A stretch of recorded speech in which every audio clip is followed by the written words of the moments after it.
سے عظیم عمل وہ رمضان کا روزہ ہے۔ یاد کر لیجئے،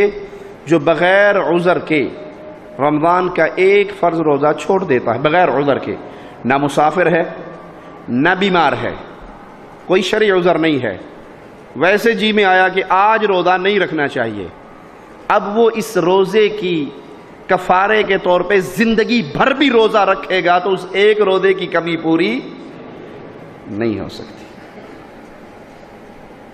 بخاری و مسلم میں پیارے حبیب محمد کریم صلی اللہ علیہ وسلم کا یہ فرمان ہے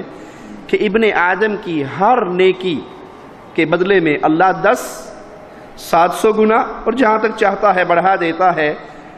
لیکن مالک روزے کے بارے میں کیا فرماتا ہے؟ إِلَّا الصِّيَامِ فَإِنَّهُ لِي، سوائے روزے کے آدم کے بیٹے کی ہر نیکی کو 10 اور 700 گنا تک بڑھایا جاتا ہے، جس کے لیے اللہ چاہتا ہے، سوائے روزے کے۔ اور روزے کے بارے میں مالک فرماتا ہے، فرشتوں میرے بندے نے روزہ میرے لیے رکھا ہے، اس کی جزا بھی قیامت کے دن میں دوں گا۔ جب روزے داروں کے لیے جنت کا ایک خاص دروازہ کھولا جائے گا اور روزے داروں سے کہا جائے گا اس دروازے میں سے جنت میں داخل ہو جاؤ،